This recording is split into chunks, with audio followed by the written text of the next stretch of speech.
एक लड़का जब जब अपने घर से निकलता था तब तब लोग उसे रोकते थे, टोकते थे। उसे कहते थे कि तुम्हारी बीवी क्या नचनिया हो गई है। जब देखो तब सोशल मीडिया पर कोई ना कोई वीडियो डालती रहती है। कभी वो नाटक करती है, कभी वो नाचती है, कभी वो गाती है। आखिरकार घर में हो क्या गया है।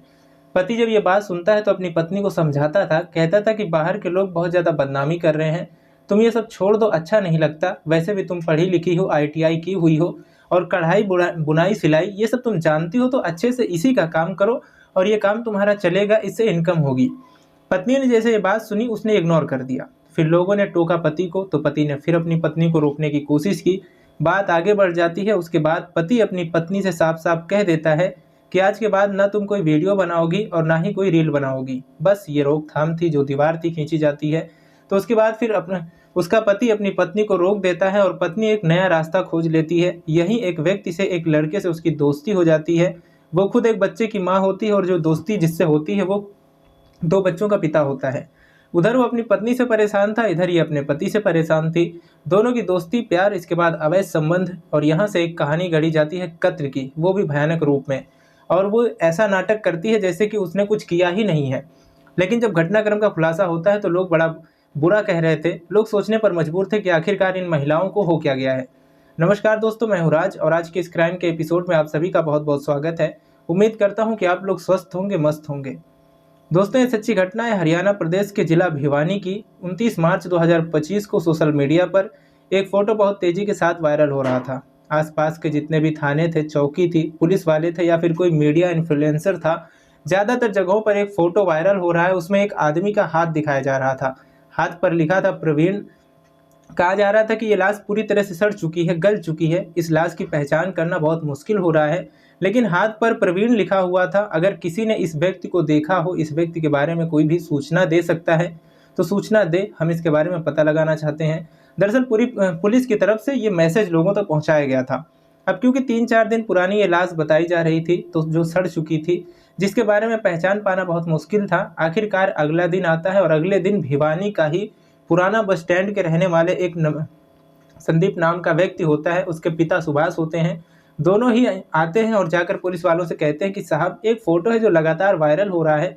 हम तो उस फ़ोटो को देखने के बाद आए हैं। हमारा बेटा है जो गायब है, मिल नहीं रहा है। ऐसी कौन सी जगह है जहां हमने उसको ढूंढा नहीं, तलाश नहीं किया। आखिरकार पिता सुभाष ने जब ये बात कही, पुलिस वालों ने उस व्यक्ति को दिखाया कि इस तरह से एक व्यक्ति है जिस तरह की लाश मिली है, क्या देखकर बता सकते हो कौन है।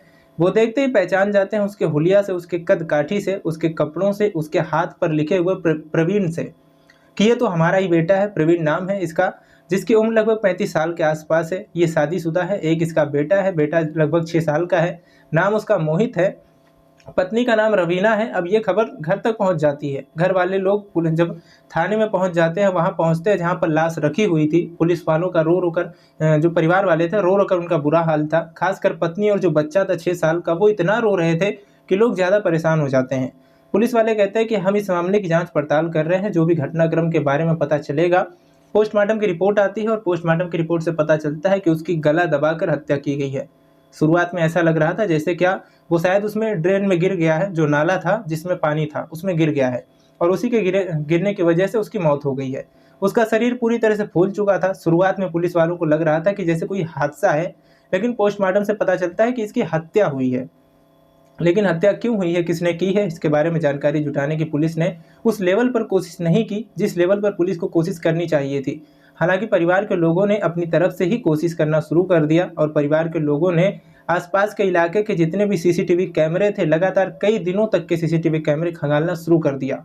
अब कैमरे खंगालते खंगालते आखिरकार पुलिस, जो परिवार के लोग होते हैं, वो कोई ऐसी जगह पहुंच जाते हैं जो 25-26 मार्च की रात में बाइक पर एक महिला बैठी है, जो पीछे है एक पुरुष है जो बाइक चला रहा है, और एक कपड़े से लिपटा हुआ कोई व्यक्ति है या कोई सामान है, उसका पता नहीं चल रहा है। जब उस फोटो को बार बार सीसीटीवी को देखा जा रहा था गौर से, तो पता चलता है कि ये तो रवीना बैठी हुई है। लेकिन रवीना के आगे कौन बैठा है और बाइक को चला कौन रहा है, बस ये पुलिस के लिए, परिवार के लिए एक सवाल था। परिवार के लोग पुलिस के पास पहुंच जाते हैं और जाकर बताते हैं कि साहब, ये देखो, रात के 12:55 के आसपास बाइक पर ये 3 है, जिसमें कि पीछे वाली ना हो रवीना ही है, और इससे एक बार बातचीत कर लीजिए। जब पुलिस वालों के पास ये सूचना पहुंचती है, पुलिस वालों ने रवीना को हिरासत में लिया और हिरासत में लेने में पुलिस को कई दिन लग जाते हैं। लेकिन एक सवाल ये भी था कि आखिरकार बाइक पर कौन बैठा हुआ था, वो व्यक्ति कौन था। पुलिस ने आखिरकार 11 अप्रैल 2025 को उसको भी गिरफ्तार कर लिया, हिरासत में ले लिया। अब पुलिस रवीना से पूछताछ करती है शुरू से, तो रवीना बताती है कि रेवाड़ी के कोसली तहसील का एक गाँव लगता है जुड़ी, वो वहाँ की रहने वाली होती है। 10वीं तक की उसने पढ़ाई की थी और पढ़ाई करने के बाद वो जब ससुराल आती है, उसकी शादी होती है 2015 में प्रवीण से। तब सब कुछ ज़िंदगी में ठीक चल रहा था, एक बालक भी पैदा हो जाता है और इसी बीच में उसने 12वीं की पढ़ाई की ससुराल में रहते हुए और ITI की सिलाई कढ़ाई बुनाई कर उसमें जो है यही सब काम सीखा। उसकी ज़िंदगी बहुत अच्छे से पटरी पर चल रही थी। लेकिन इसी बीच में जब कुछ साल बीत जाते हैं, जनवरी 2024 का ये वाक़या है, बताया जाता है, अचानक ही किसी ने उससे कहा कि तुम इतनी सुंदर, इतनी खूबसूरत दिखाई देती हो और अच्छी एक्टिंग भी कर लेती हो, अच्छी लिपसिंग भी कर लेती हो, किसी भी गाने पर तुम्हारा लिपसिंग होता है, बहुत अच्छा लगता है, तुम क्यों नहीं सोशल मीडिया पर अपनी किस्मत आजमाती हो, आजकल वैसे भी सोशल मीडिया का ज़माना है। रवीना ने जैसे ये बात सुनी तो रवीना को लगता है कि हाँ, उसके अंदर हो सकता है कि प्रतिभा हो, इसलिए उसने रील्स बनाना शुरू कर दिया, सोशल मीडिया के अलग अलग प्लेटफॉर्म पर डालना शुरू कर दिया। खासकर वो रील बनाती तो इंस्टाग्राम पर जैसे उसने रील बनाया, रील को लोग पसंद करने लगते हैं और धीरे धीरे करके उसके फॉलोअर्स बढ़ने लगते हैं। इधर तो उसकी रील बढ़ने लगती है, फॉलोअर बढ़ने लगते हैं। लेकिन जैसे ही आसपास के लोगों को ये बात पता चलती है तो उसका जो पति होता है, ऑटो ड्राइवर प्रवीण, उसको ये बात बड़ी अजीब लगती है। अजीब इसलिए लगती है कि जब उसके पास कुछ लोग आते हैं, आसपास के लोग उसको रोकते हैं, टोकते हैं, कहते हैं कि तुम्हारी बीवी क्या नचनिया हो गई है, तुम्हारी बीवी क्या नौटंकी में शामिल हो गई है। इस तरह की भद्दी भद्दी बातें जब रवीना के बारे में प्रवीण से कही जाती है तो प्रवीण ने अपनी पत्नी को समझाने की कोशिश की। कहा कि रवीना, बाहर के लोग तुम्हारे बारे में बड़ा अनाप शनाप बोलते हैं, गलत सलत बोलते हैं, इसलिए तुम ये काम छोड़ दो। क्यों नहीं, वैसे भी तुम पढ़ी लिखी हो, तुम वही काम क्यों नहीं करती जिस काम की तुमने पढ़ाई की है, सिलाई कढ़ाई, इसके बारे में आगे सोचो, इसी काम को आगे बढ़ाओ। पति ने अपनी पत्नी को लाख समझाने की कोशिश की, लेकिन पत्नी को ऐसा लगने लगा कि जब जमाना उसको पसंद कर रहा है, उसकी रील को देख रहा है, उससे इनकम भी हो रही है, पति आखिरकार उसे रोकता क्यों है, टोकता क्यों है। अपने पति से नाराज़ रहने लगती है। नाराज़ रहते रहते वो कभी कभार अपने मायके भी चली जाया करती थी, कई कई दिन के लिए चली जाया करती थी। प्रवीण को ये बात खराब लगने लगती है। जब जब वो उसे अपनी पत्नी को लेकर आया करता था, तब तब वो एक ही बात कहता था कि ये सब मत करो। आखिरकार जब वक्त आगे बढ़ता है तो प्रवीण ने अपनी पत्नी के इस काम पर पूरी तरह से प्रतिबंध लगा दिया, रोक लगा दिया। उसने कहा कि अब तुम आज के बाद कभी भी कोई रील नहीं बनाओगी, कभी कोई वीडियो नहीं बनाओगी। जब रवीना वीडियो बनाती थी, रील बनाती थी, तभी उसकी दोस्ती होती है एक लड़के से जिसका नाम सुरेश राघव होता है। सुरेश राघव हिसार के एक हांसी जगह लगती है, हांसी का ही एक गांव लगता है प्रेम नगर, वहाँ का वो रहने वाला होता है। 12वीं तक की पढ़ा हुआ था। उसने भी यूट्यूब की दुनिया में अपनी किस्मत आजमा रहा था, एक्टिंग करता था, डांसिंग करता था, लिपसिंग वगैरह करता था, किसी भी गाने पर। इस तरह से उसकी ज़िंदगी चल रही थी। हालांकि उसके पिता ने अपने ही साथ रेलवे में प्राइवेट नौकरी लगवाने की कोशिश की। महज 2 साल उसने नौकरी की। जब साल 2016 आता है तो उसकी शादी हो जाती है। उसको एक बेटा पैदा होता है, एक बेटी पैदा होती है। वो अपने घर में इकलौता होता है, साथ ही उसकी 5 बहनें होती हैं, 5 बहनों का इकलौता भाई। लेकिन शुरुआत से ही उसको लाड प्यार बहुत ज़्यादा रखा गया। पिता रेलवे में जॉब करते हैं और माँ गृहिणी है और दादी की पेंशन आती है। लेकिन वो खुद क्या करता है किसी को कुछ नहीं पता था। वो कहता है कि मैं यूट्यूबर हूँ और विदेशों में जाता हूँ, यानी कि वो कहता है कि वो दुबई में घूम के आया है। परिवार वाले इस बात से तो खुश होते हैं, लेकिन अपनी पत्नी को, अपने बच्चों को वो 1 रुपये भी खर्च के लिए पैसे नहीं देता था, उनसे दूर रहता था। अब अचानक से रवीना की रील आनी जब बंद हो जाती है तो उसने रवीना से संपर्क किया, सुरेश ने। उसने कहा कि तुम्हारी रील आनी बंद क्यों हो गई।